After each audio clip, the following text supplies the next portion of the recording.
Welcome back to another reading and correcting with me, Kindar, the Tiger Writes, and Ty, the Tiger Supervisor. These are where I read a chapter from one of my stories and correct it as I go. If you want to listen to these live, it's every Tuesday morning, 8 a.m. Eastern Time on Twitch and YouTube. And if you are looking to support me, that is on my Patreon. Today, we are doing chapter 63 of The Captain's Heart. Gralgiran looked at the males standing on the other side of his desk. He'd smile at Jeremy's attempt to match the two hunters' stillness, if not for the bruise that was becoming visible around his heart's high. The casual posture of the quartermaster was expected, even if his vest and pants were ripped almost to the point he was nude. At least he wasn't He stopped the thought before Xenila Aran could hear it and encourage his namesake. What happened? He demanded, and was surprised when Jeremy was the one to react by raising his hand. An Earther custom? He looked at the hunter, but Turok Selminial only glanced to his left. Letting Jeremy take charge. He'd have to make sure he was reminded hunters protected civilians, not the reverse. Yes, Jeremy? A bunch of people were asking the quartermaster. I tried to defuse the situation, but I don't speak Kelsirian, and she really didn't seem to like that, or me. She is mother, I think? Gralgiran stared at the quartermaster. You went and antagonized your mother after what she did to you? I didn't know my family was there. You're telling me their ship isn't listed on the dock manifest? I didn't know they'd be at that eatery. There are a lot of them on the station.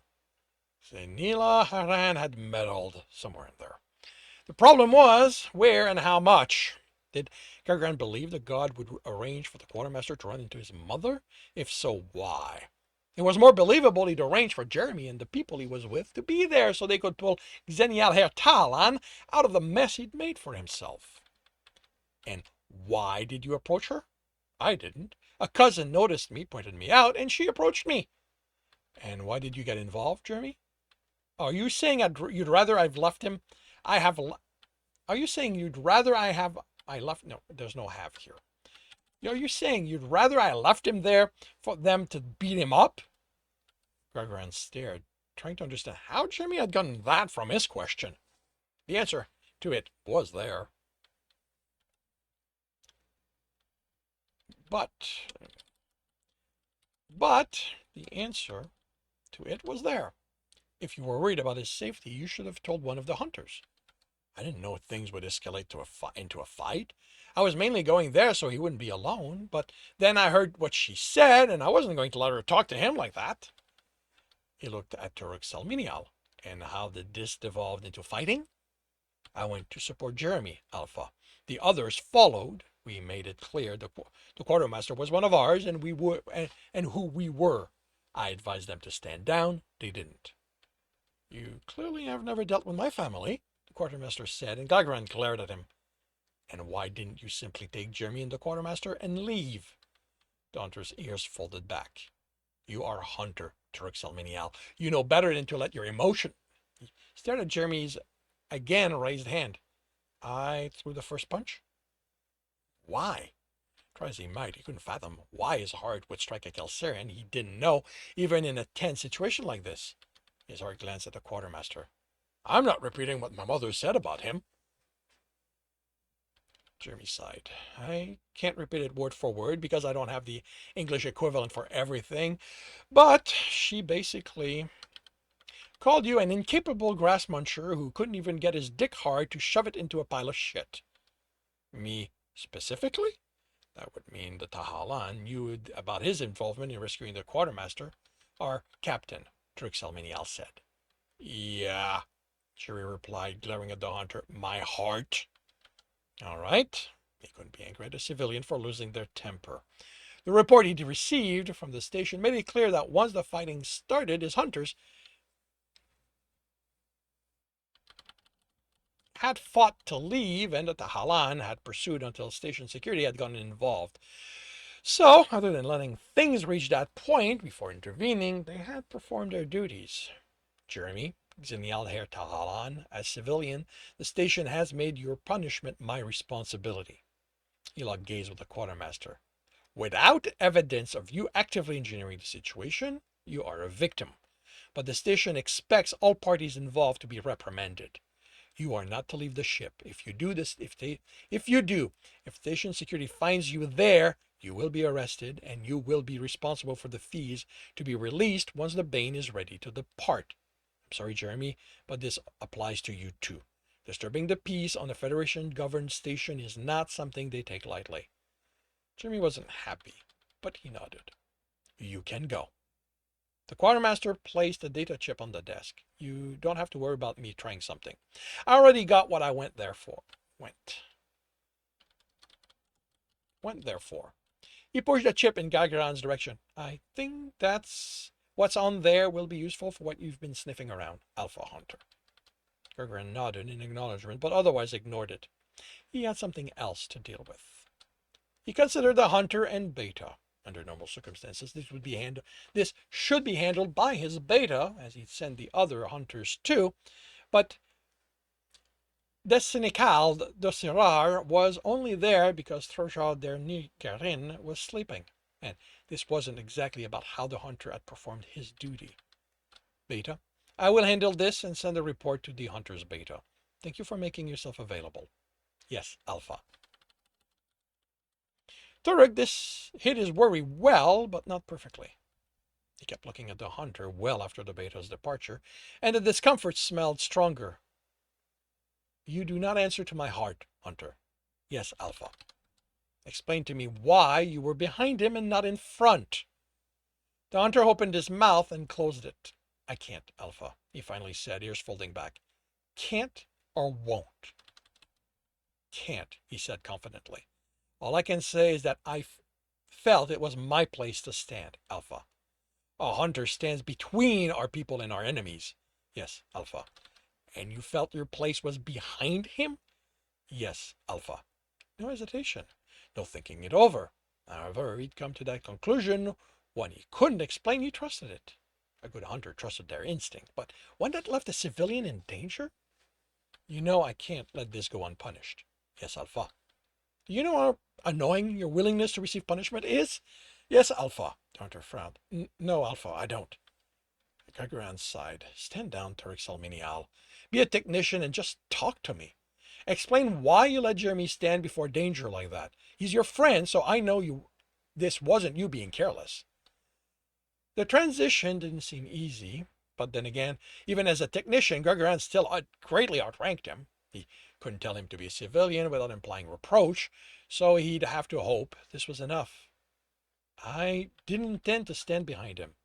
I didn't react as quickly as I should have, Captain. He left before I could explain. They were all Tahalan, even the quartermaster, and then I was surprised, and by the time I reached him, he was arguing with her, standing up to her, and to get between them felt like I'd be robbing him of his fight, of his victory. I apologize, Captain. It's the best I can give you. It just felt like my place was as his support, not his protector. You can't let this happen again. Jeremy doesn't have training. He's a civilian, no matter how much of the warrior he might have in him. Yes, Captain. You're confined to the ship. I'll be letting your Beta know to go over procedures with you again. You can't forget your role, Hunter. No matter what happens, you must stand between our people and our enemies. Yes, Alpha. You're dismissed. Now, he looked at the chip. He partitioned the system, then inserted it. The only information on it was a set of coordinates. Of course, the quartermaster wouldn't make his life easy. Even if it hadn't been delivered to his office immediately, Gralgiran doubted he'd have done anything to it. Here's a cent, the mail would have said, and you're working out what it means. He input it, and a point appeared in space. He brought up information about that sector. A handful of stars, no habitable planet, no claimed rocks, a nothing point in the vastness of space that he wouldn't have paid attention to. But the quartermaster had said this related to the sense he was following. In relation to that, to the routes the missing ship had filed, that point happened to be located where they were closest. Still weeks of travels across, but this was something worth looking into. He had come established communication with Tahir talent to arrange an exchange of territory so he could investigate this. Gralgiran barely noticed his heart, as far back into the seat as he was. The smell of coffee made him approach and see the ball he'd pulled himself into. Jer? I'm fine, he replied, in that tone Gralgiran already knew contradicted the words. Before he could ask, the door buzzed. Go see who it is, Jeremy said. I'm not going anywhere, literally, he added in a mutter. Tom and Berlin stood on the other side of the door. Desiree and Myrtle and us are going to the station. How about you come and get out of this place and be a civilian for a while? He poked his head in and looked around. Your heart can come too, if he's off shift. No, I can't, came the reply. Why not? Tom asked. Because someone confined me to the ship. Why would you do that? Tom asked, but Jeremy replied, because I stood up to a bully that was harassing one of ours. Tom pushed his way past Gralgiran, then crouched before the seat. Has he seen a medic? That doesn't look good. I'm fine, Jeremy said, although this time he was mildly annoyed. Someone's elbow in the commotion. He'll be gone in a week or two. Gralgiran joined them. I explained the situation, Jer. Stations can't allow disruption like fights to happen. And let me guess, Jeremy said, in a tone turning dark again. That bunch of asshole got what? Slapped on the wrist? I might have thrown the first punch, but they started it. Are you talking about the Tahalan? Berlin said from the door. She was looking at her tablet. They, the quartermaster's family, came across him there.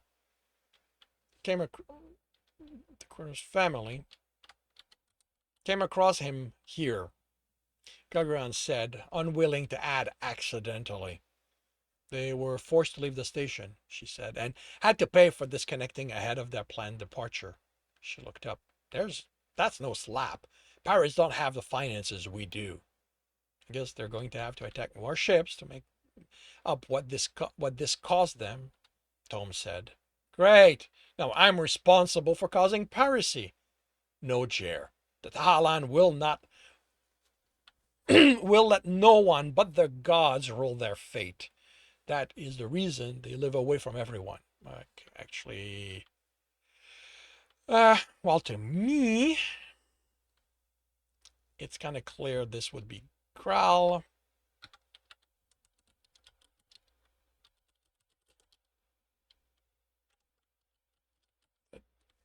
No, Jer, Gralgiran said. The Tahalan will let no one but the gods rule their fate. That is the reason they live away from everyone. They chose to break from the pack that is our society. What they have to do because of it falls on their shoulders.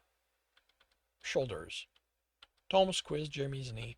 Sucks that you can't come, but there are going to be other stations, better ones even, Kelsirian ones. He smiled. We can show you all the best places then.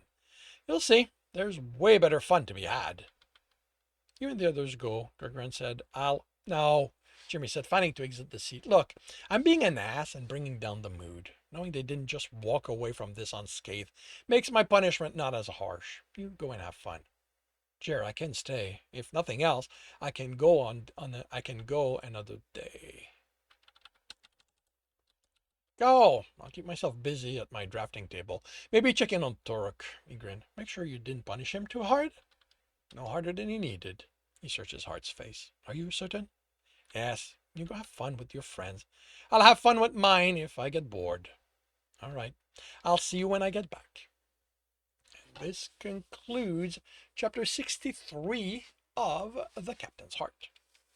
If you are enjoying this, please leave a like. If you want to know when the next chapter will be up, subscribe and hit the bell. If you want to read the story, it's available on Ream Story. If you want to listen to these live, it's every Tuesday morning, 8 a.m. Eastern Time on Twitch and YouTube. Links are in the notes, and with that, I shall wish you a good day.